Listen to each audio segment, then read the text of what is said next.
Welcome to Selling in the Motor Trade, in association with Automotive Management and Simco Training. This is the weekly podcast where we share best practice, tips, and ideas on how to sell more cars, improve your service department, and generally put more profit into your dealership or dealer group. I'm your host, Simon Bowkett, or some of you might already know me as Skippy. And firstly, I want to say thank you for taking the time to tune in.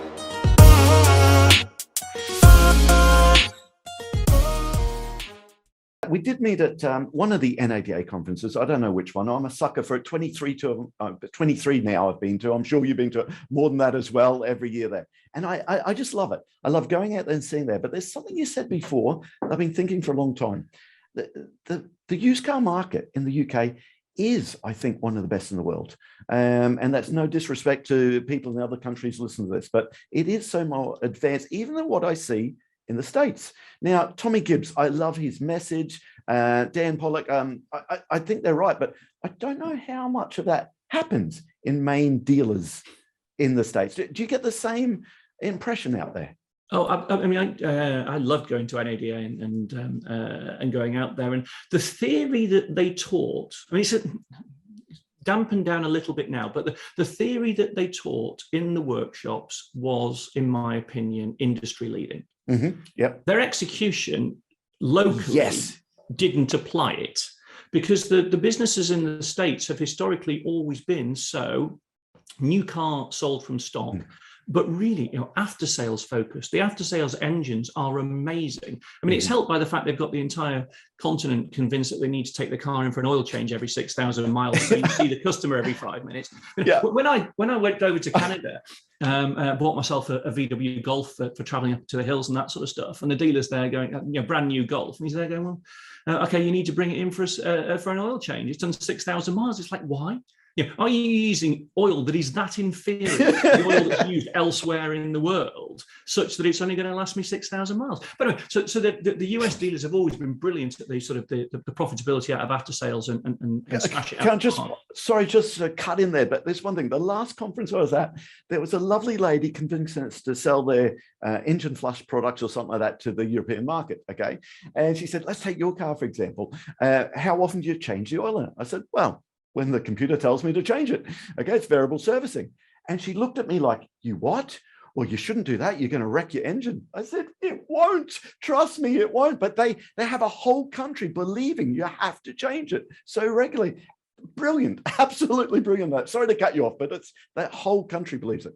Yeah, no, it is. It's absolutely the case. So no, NADA, and we brought some of the speakers back to the UK over the years, and seen some brilliant people who've taken on the sort of the art of selling and sales and after sales and replicated that. I think the US dealers do a brilliant local job. Mm-hmm. The way they work, the local networks and the local communities, I think is absolutely sensational. Yeah, and better than I've seen elsewhere. Used cars, they didn't really used to get involved with particularly. Obviously, we've seen the growth in some used car businesses over there, and they've got some great traction. But it was more of an independent thing rather than a franchise retailer thing. Whereas historically, you look at back into the days of sort of Arnold Clark growth, Peter Vardy growth. It was I'll stick a badge over the door because it helps me sell more used cars. And the UK has always been used car focused. Yeah, it is a great conference. I just get so much from it every single time. Now, let's talk about the OEMs and introducing agency model, the agency sales model. Now, I understand at this stage that Honda Australia have already launched it, and people listening to the podcast will know exactly. We've interviewed lots of people out there about what's happened with that. There's Frank Chernobyl talks lots about the impact on that. Mercedes Australia, I believe it was January this year, might be February. I understand 95% of the Mercedes dealers are now suing Mercedes for the way it's happened. Clearly, there's different types of agency models. I just want to get your views on agency. Should dealers, investors, should they be concerned about this model? Well, as I said earlier on, I'm doing quite a bit of work on agency implementation, particularly in the UK. So there's I'll give you my own personal opinion without getting into some of the stuff that I know that's covered under non-disclosure, etc. I mean, from an investor point of view, absolutely, I think they should be investors, retailers should be concerned. I mean, at the end of the day, it was never their train set to start with, and also we've been dealing with agency sales for years. Yes. Under fleet, under parts, under all the BMW i vehicles were always effectively sold under under an agency agreement direct from the brand. So it's always been around. We're still waiting in various different parts of the world, and certainly in the UK as well, to find out some of the trading terms. And it's only when we really find out the trading terms that we'll find out exactly how things have changed. I mean, we've got so Cupra going live in the UK, I believe later on this year, Mercedes from the start of next year, and other people rolling on afterwards. We've got a blend in the UK of people going for genuine agency and people going for what's beautifully termed non-genuine agency. Great term. Yeah, and it's got to work it all out. We've got to make sure that whatever terms are agreed aren't anti-competitive. But as with all these things, I think when things are implemented by diktat, you will end up with a potential of investors and brands falling out. Can I ask, as we've seen in Australia? Is this a naive question though? So the bit I could not get my head around is anti-competitive and the agency model. Being an agent model as opposed to a dealer, that goes out the window. So the OEMs gets what they want, fixed price sales, that's it. Have I got that right? Yes, but most of the brands who are looking to implement it aren't implementing pure agency. Okay. They're implementing this non-genuine agency where the retailers can still give additional discount or additional freebies or whatever it is that they want to do to close the sale. Okay. So it stops. I mean, I thought agency, sort of standing back, was going to remove one of the biggest problems that I've got in the relationship between the retailer, the staff, and the customer in this "am I paying the right price" rubbish. We inherently, there's only effectively two things that we try and negotiate on, certainly if we're English, and that's cars and houses. Everything else we just pay a fixed price, and I think it builds a lot of tension in the relationship, and a genuine agency would remove that, and you'd know that you were paying the same price. That's not going to be the case, as I understand it, under the draft agreements with lots of brands. So you're not going to have that one price everywhere. In fact, if it's a non-genuine agreement, again, not being a lawyer, but having read the stuff from the NFDA, etc., you need, the dealers need to be able to advertise that they can give additional discounts and they can vary the price, which is going to make it quite messy. I mean, you sort of stand back. My challenge with the whole thing is that it hasn't been driven from what the customer wants. It's been driven from a potential cost saving for the brands through their distribution channel. And I think the danger, if we sort of go back to a conversation we were having earlier on about the disruptors, if we don't give the customers what they want and what they need, then we're wide open for disruptors. And we sort of invite them in. So I worry slightly that the customer is no longer at the heart of this, and it's got the accountants at it and people trying to save money. See, I thought the OEMs love the idea of agency, so they can do Elon Musk. That's the price of car, that's Tesla, that's it. And I get that side of it. Now, the flip side of that, I always thought, well, most of the OEMs, if they want that fixed price sale, okay, they're creating the distress in the market anyway by the targeting. The whole pre-reg cycle and so forth is driven by the OEMs anyway. Well, it was before the pandemic, obviously. But this non-genuine agency model, it just muddies the whole water for me. I'm very confused, and an investor must be as confused. Is it that the OEM just wants to own the customer? Is that what they're really driving at? I think they already do. Particularly if you take the UK, the volume of customers that are buying on PCP, PCH, effectively from the manufacturer-backed finance house, they've already got the customer to a certain extent. I mean, I think there's a number of different key drivers and things that are going feed into it. As we move into electrified vehicles, etc., the brand and the retailer need to control the vehicle for longer in its life. So rather than it just being the first sale and we'll service it whilst that first customer owns it, and after that it disappears off into independent world, we need to keep hold of the vehicle for longer than that. We need to have sort of 2 or 3 sales out of the same vehicle. So I think the customer frequently, certainly on some brands, thinks that they're buying from the brand anyway. I go to a Mercedes dealership and you'll struggle to find the name of the dealer on the outside of it. So I think the customer already thinks they're buying from the brand. And at the end of the day, the dealers are massively innovative in how they make money out of the deck of cards that they're given by the brands. My challenge as we move forwards, and all of this, we're in a sort of an inflection point at the moment where there's more things that I don't know and there's more questions that I've got than answers. And I think that will play out. I think a lot of the brands would love to go pure agency, but the amount of investment that they would have to put into facilities and stock and all those sort of things, and people and uniforms, desks, all that sort of stuff that in theory you have under pure agency, at a time when they also need to invest in electrification and new product, etc. They've only got so much money that they can get access to. So I think a lot of them would, some of them would like to go pure agency, but brutally they can't afford it. And I think it's going to be very, very interesting to see how the dynamics play out. Historically, we've had the brands responsible effectively for marketing and the dealers responsible for selling. If it moves the way that pure agency looks like it's doing, the brands then become responsible for selling, changing the prices, negotiating the customers, which is not a skill set that they've historically had. That's been backed off to the dealers. And the dealers have taken, as you said, the oversupply, being sort of lender of last resort. They'll buy all the balance between the number of vehicles the brand wants registered and the number that real customers want to buy. That's been historically taken up by the dealers. It'll be interesting to see how that plays out going forwards. There's something you said there. We need to get 3 or 4 sales out of that vehicle there.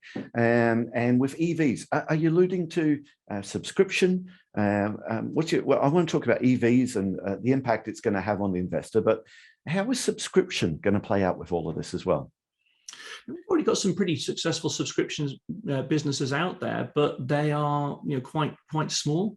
And I think there's different sorts of subscription. They've got the subscription where you effectively have a new car turn up every 6 months, and you can have a winter car and a summer car, and you don't worry about servicing, you don't worry about anything. It just moves, and that attracts a certain customer. You've got, particularly within the metropolitan areas, sort of the car clubs that you can subscribe to, but that's only in the UK really got traction. In London, it sort of struggles everywhere else. And particularly in England, we have, or in the UK, I should say, we've got a big sort of attachment to our car and the stuff that we have in it, and it being clean and having a child seat in it, or all those peculiar things. So, I think it's been very interesting that a lot of the brands have effectively divested of the investments that they made in some of the car sharing, the subscription businesses that they got into, and they've sort of moved away from. I think subscription will have a place in the same, albeit that under sort of PCP, we're effectively subscribing anyway, because we're never buying the whole of the vehicle. We're only effectively renting it for a period of time. We just choose to rent it exclusively rather than share it. Yeah, I think it's that ownership. The cars are still that emotive thing. And as you said, car seats in the back of it. I use my car as a locker. The boot is always full of stuff there. And it's, it is your home. EVs then. EV is growing as we would expect. Okay, it is. I want to talk about the impact on the after-sale side of the business, or if you're in other markets, the service side of the business. The oil is gone, obviously. There's so much that we can't do. Do we need to be concerned about EV vehicles and what impact it has on the after-sales side of our business? I think we absolutely need to be planning for the impact it's going to have. I've just been working with a business to do some analysis just over the sort of COVID period, etc., on invoice values. albeit sort of backing it right, you as you were saying, oil, and we're harking back to the US. In the US, they don't really make any money out of selling oil. In the UK, we're making 60-70% easy gross profit, so it's a big difference. You're looking at the average invoice values. I think, and this is real-time data for the UK. The hybrids were fine. The average invoice value for a hybrid, after sales invoice value for a hybrid, was slap bang between petrol and diesel, but it's the pure BEVs that are the problem. There was sort of the early data that we got. It was about 40% of a petrol, or 40% of a diesel, and sort of 2/3, 66% of a petrol average invoice that we're going to be getting through. So we're going to need at least twice as many EVs through, unless we change the labour rates. And have an electric specific labour rate to take into account the additional training and additional health and safety and all the things that we need in order to deal with an electric vehicle. If we keep the labour rates the same, then we're going to need sort of twice as many vehicles at least through in order to keep the same level of income generation. It's interesting. I've not heard anyone talk about changing the labour rate on that EV, but I suppose it makes sense. All the training, all the extra things you need the technicians to do. Will the customers swallow that? I suppose it's something to look at. I think it's only the industry that really cares about labour rates. The customer cares about how much the job costs. And if we've done a good job tying them into service plans, and they're just taking the monthly cost, and then the cost of any amber and red. But I think there's a very good case for changing, or for having an EV specific rate for the trained technicians that we've got that can deal with those, the additional work we've got, the additional investment that the site has got to put in. But there's lots of things with regards to EVs that we need to bottom out. When a customer brings the car in for servicing, what do we do with regards to charging? There's a sort of an expectation out there a little bit that the car gets charged while it's in for service, but they've never filled my car up with petrol. So I don't know where that's come from. And what charge do we give it over with at handover? And I think with all these things, as with everything else, cleaning cars and all that sort of stuff, a lot of it is an expectation management and setting out to the customer what they're going to expect. If I take my car in and it's not been valeted, and they've not tried to upsell me a valet so that I know that I'm not getting one, there's a sort of an expectation from history that you end up with a clean car coming back. I think the danger is that we end up with the same thing with regards to charging, charged vehicles and how we treat the EVs. But over time, we need to do a better job at selling tyres, because tyres are high use, high wear in electric vehicles. Always the first point of defection, I think, to the independents anyway, because the upsell is just handled in completely the wrong way. In a vast majority of places. And a lot of brand standards don't actually let us really advertise that we sell tyres, because you can't put a stand in the corner or anything. It's just, we need to, but I think, the sale needs to be done from the right perspective. It needs to be done from a customer care and a customer safety point of view. And we need to explain, I've been on many a soapbox complaining to the industry that they talk in a language that I don't understand. I'm sure I'm alongside a lot of customers. With regards to titles, they talk in mil. I've got no idea how many I start with. I don't know how many the legal limit is, and I don't know how quickly it wears. So they're speaking in a language that I just switch off from and basically go, you know what, I'll do it. I'll deal with it later. Yep. So true. With our service advisor, we just say, hey, Mr. Customer, you got the thickness of the credit card until your tires are legal.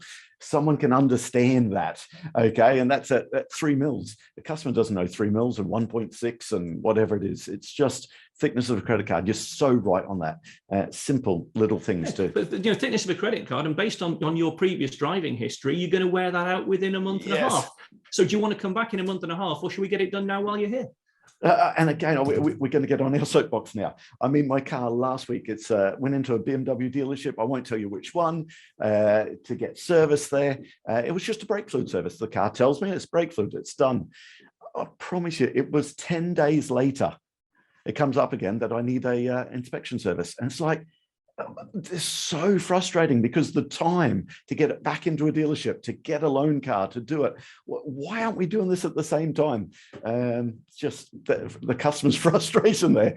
And that's being back to where we sort of started in the conversation. It's about the businesses that put the customer at the heart and actually and make it convenient and exciting for the customer. They're the ones that are successful. Now, they might be online disruptors. They might be established businesses who've run in the same location for 3 generations. if they get that customer at the center, then they will be successful, irrespective of what happens. Well, talking about EVs, the investors listening to this now, today, what should they be doing to, not say prepare for the EV, but get ready for it? That's not right, because it's here now. What should they be doing today to get their business right? I mean, I think that EVs bring a massive, there's a number of risks that we've talked about, but they also bring a massive number of opportunities. The customer is completely changing the sort of vehicle that they get with all those requirements. It's a massive amount of change, and the customer needs help to do so. If we'd have gone straight to hydrogen, there would be nowhere near the same amount of change, because we'd have still filled them up at the same petrol stations. It would have just been out of a different tank that had got hydrogen in it rather than petrol or diesel. But the move to electric, the customer has a huge amount of change. There's a lot of anxiety out there. There's a lot of range anxiety. There's increasingly, it's not really range that's a problem, it's charging and the availability and skills in the charging network. And so I think that the businesses that add value to the customer on that journey to owning an electric vehicle, which there's no point us arguing whether it's the right thing or the wrong thing, it's happening. Yep. The politicians have decided it's coming, so we might as well just deal with it. And it might be a bonkers idea, and we maybe should have gone hydrogen, but frankly, we're going electric, and that's just it's just where it is. The businesses that can help the customer on that journey and help them with regards to their charging solution at home, with regards to how they're actually going to manage it on a day-to-day basis, offering them a subscription service if they want for the twice a year when they decide to go and visit their aunt in Inverness, and they don't want to be charging the vehicle on the way, so they can borrow a car. You can borrow a 5 Series BMW for the couple of days that you want to go around the country, and they've got a pricing structure for that. Those businesses are going to thrive because there's going to be so much change, and the customer needs help. I mean, for me, it gives us an opportunity to move away from the sort of sheepskin coat used car dealer stereotype that with everybody trying to be ripped off, and has actually helped customers on this journey.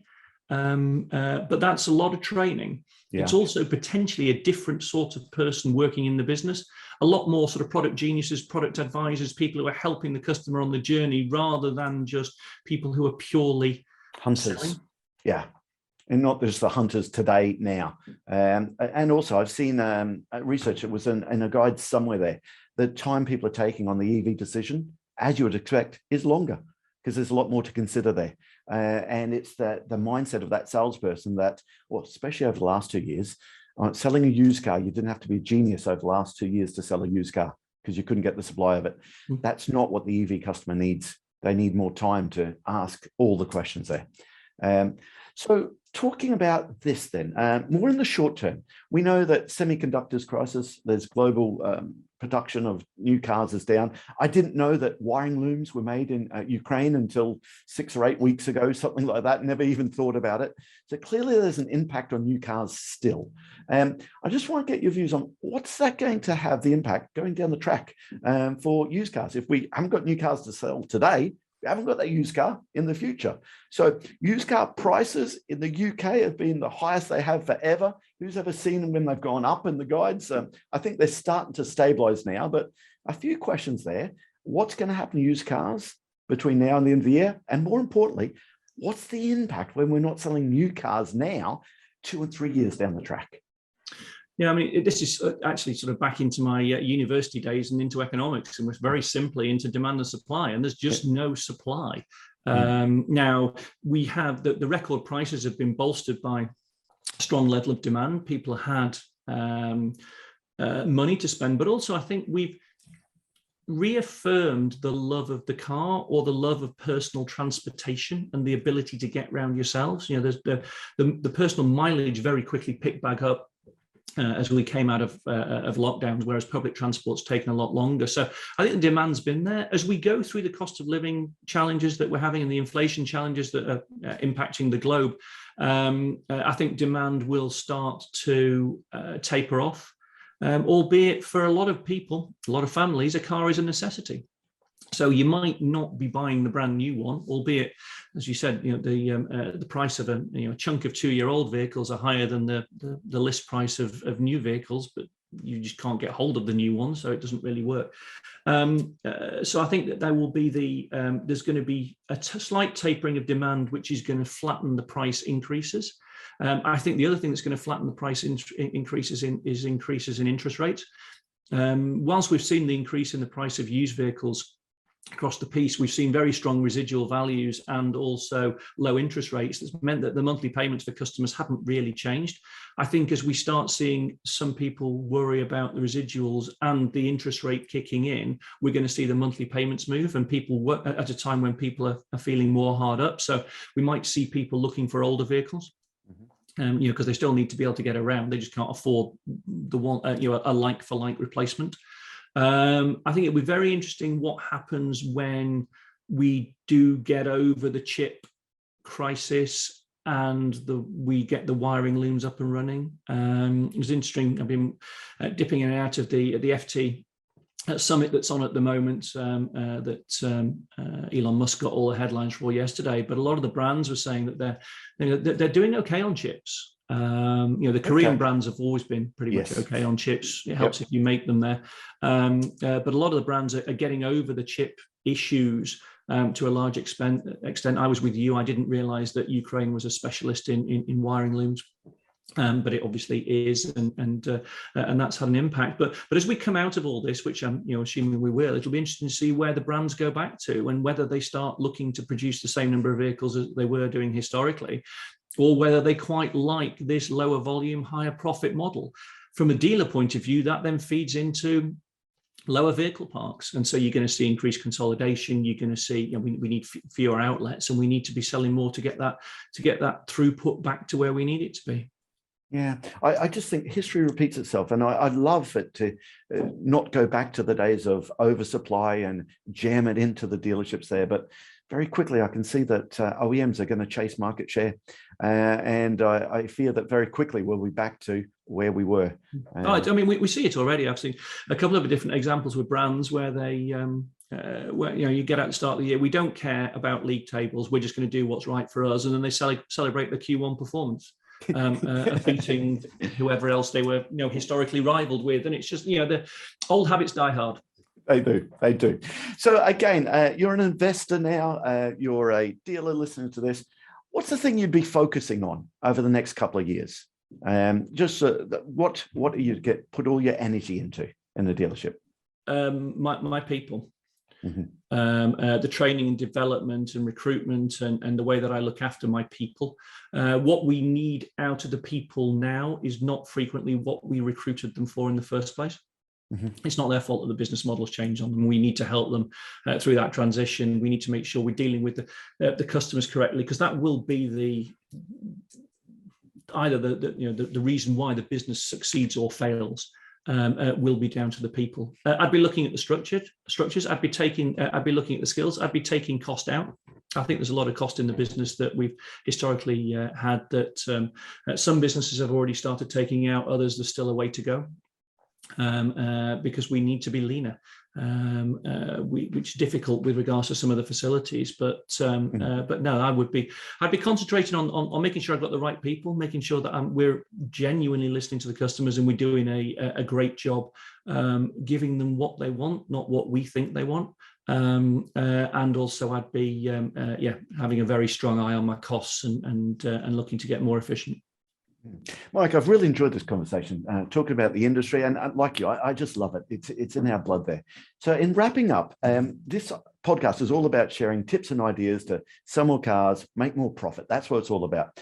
And there's always these little nuggets of ideas that you hear every now and then. There's one I believe I need to give credit to your father for, and that's the phrase, promise me.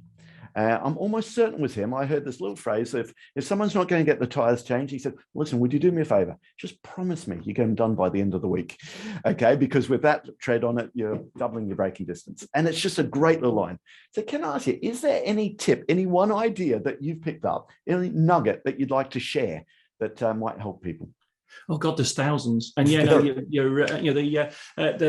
effectively a red and amber work sale. It is on health and safety. It is, Was it your father? Sorry, I've cut you off. Was it your father I stole that from? I think it was. And I think it originally came from NADA in the R&D. The top 20 group idea. Yeah. Yeah. Well, no, it wouldn't have come from a top 20 group. It would have come from somebody who actually was training it rather than it's like Jeff Cowan or something like that. I can't remember honestly who that was. But no, I mean, there's hundreds and hundreds and hundreds. I mean, the one that I'm trying to get people to focus on better, it's more of a macro thing than a tiny little thing, but is in this retention, sort of service plan sales for used cars. We need to get some business back from the independents and keep the customer and the vehicle for longer. And so we need to be making sure that we're doing a better job dealing with the service customers. I mean, the level of follow-up is terrible. And we've got more electronic tools to help us do that now than we've ever done.